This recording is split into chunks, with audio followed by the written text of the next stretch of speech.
Today, we're gonna unbox this Dell Inspiron.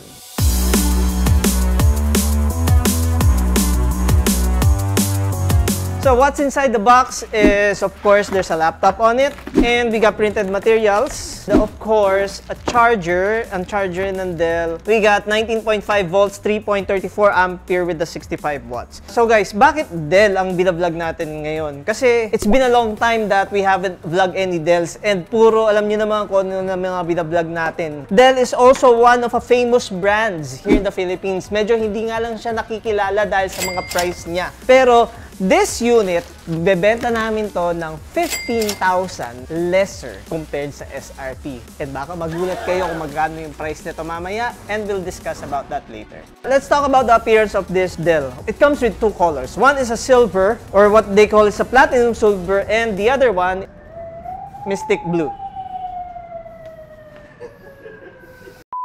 Alam mo guys, yan na mahirap pag walang studio San-san na lang kami nag-shoot Ang problema, pag maingay talaga sa labas, rinig na rinig. And the other one is the mystic blue. These two units, of course, it is identical about the ports, about everything, color ang pinagkaiba nila. This silver is silver from the top to the body and kahit sa underneath. While this one, it's blue from the top cover, even the body kahit sa ilalim. Anong mas trip mo yun? Yung silver o yung blue?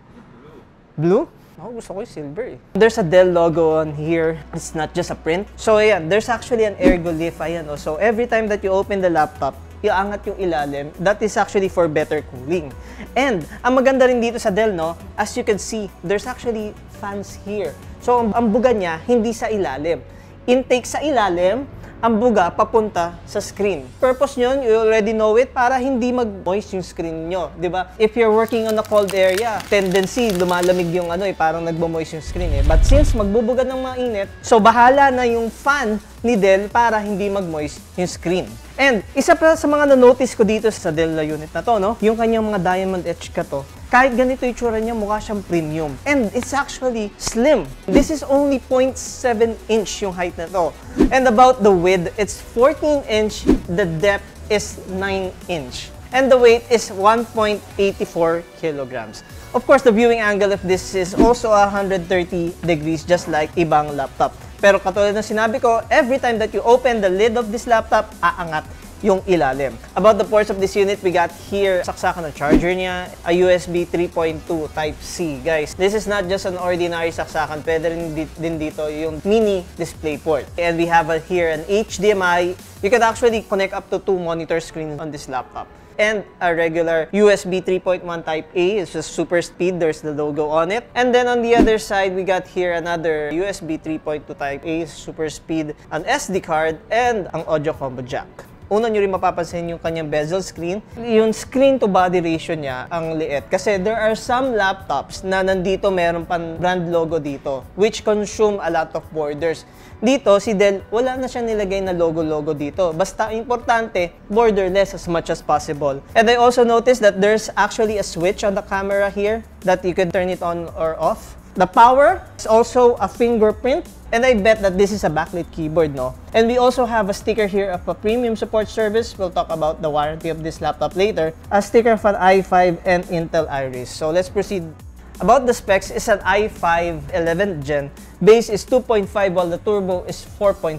This is quad-core with 8 threads. And the complete model, by the way, is Dell Inspiron 155510. The memory on the laptop is 8 GB. That is DDR4 3200 MHz with a 512 SSD. And the graphics is Intel Iris Xe.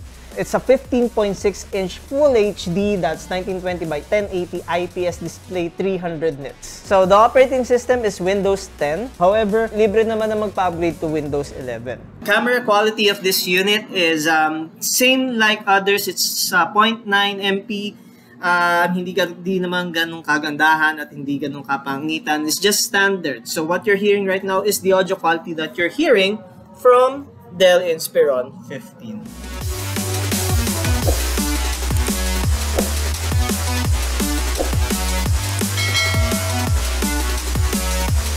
Alright, so thank you sa technician na nag-open ng chassis. We have here a battery. It's a 4-cell battery, pero isang cell is ba't ganito? Parang malayo sa kasama niya. 2 memory slots. So this is actually an 8GB laptop, pero meron na nakakabit na dalawang 4GB.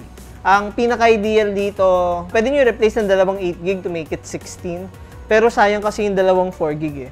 Sana si Dell, ang ginawa na lang niya is isang stick na 8GB. And we got the Wi-Fi card.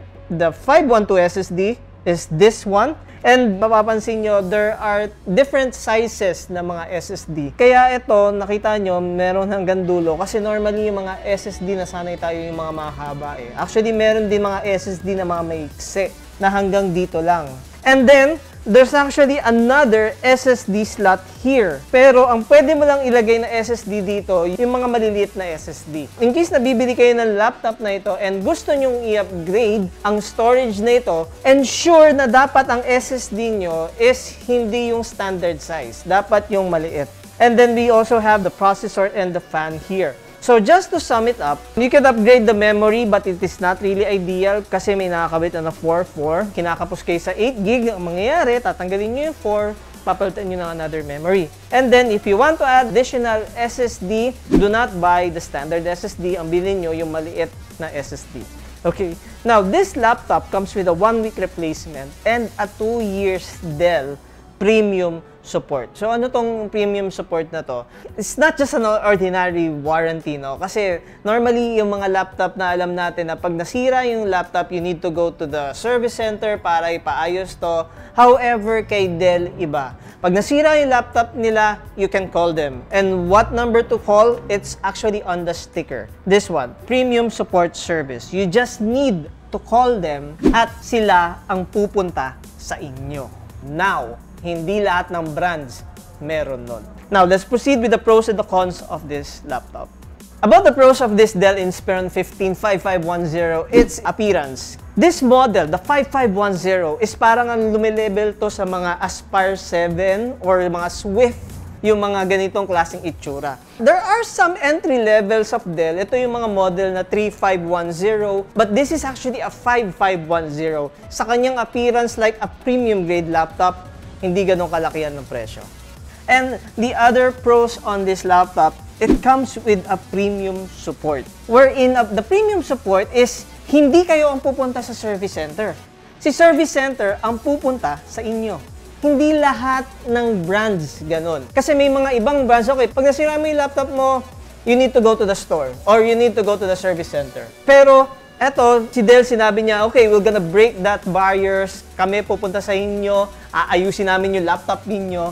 And lastly, ang pinaka-pro on this unit is its price. This is actually 15,000 more cheaper than sa SRP. And then about the cons of this unit, isa sa mga cons ng unit na to, it's backlit keyboard. Ang sobrang hina ng ilaw niya na parang hindi mo mapapansin na kung backlit keyboard siya. I'll show you, no? You only realize the light of this is pag nasa dilim ka. Pero, pag bumalik ka ulit sa liwanag, wala na, hindi na makikita yung backlit keyboard niya. It is just ideal para sa mga gabi, if you're working at night or wala kang ilaw. Hindi katulad ng mga ibang laptops na kahit maliwanag, lumiliwanag din yung mga backlit keyboard katulad ng mga gaming laptops. And another cons on this laptop, wala siyang Microsoft Office. Because yung mga i5 na mga binavlog namin, meron ng kasamang Microsoft Office. This doesn't come on it. Pero kahit naman wala siyang Microsoft Office, yung price nito is sobrang competitive compared sa SRP niya. If you're gonna buy this outside, nasa around mga 56,000 above. But here in Laptop Factory, pag binili nyo tong unit sa amin, this is only 38,000. Yung 38,000 na yun, we actually do sell i5 na worth mga 38,000 on different brand. But Dell is Dell. Laging yung tatandaan yan. Ang Dell kasi, mamahaling brand yan eh. Parang may pag lumilevel yan kay Apple eh. Pag sinabi mong Dell, it's not just a simple brand. Pag sinabi nyo Dell, ayun, wow. Pang corporate, wow. Ito yung mga ginagamit mga CEO, okay, wow. Pero for a Dell product for only 38,000, isipin nyo, gano'ng kalaki yung masasave nyo, no? You can actually Google it, you can actually go to any Dell store. Tanungin nyo sa kanila, sir, magkano po ito? Tapos i-compare nyo yung magkano namin binibenta to. Nako, sobrang laki ng difference. So, sino ba ang target market nito? Well, this is actually ideal sa mga corporate accounts, yung mga business, and yung mga katulad ng mga sinabi ko, CEO. But because of its price, pwede na to para kahit kanino. Isipin nyo, nakadel na kayo for only 38,000. Oh, wow. Social. Now, in case that you're interested on buying this unit, this is actually available to any of our branches. Yeah, please visit us on our main office. So we also have installment, also have different type of payment channels or installment methods, and we also do cash on delivery nationwide. I think nasabi ko na lahat tungkol din sa mga Dell laptop na ito. Kanina pinag-usapan about Acer Swift. You can just click the link here. And then if you're looking for another premium laptop like a 360 flip touchscreen, then try to check this Yoga out. Then again, this is Tito Dustin. Have a good day. Bye-bye.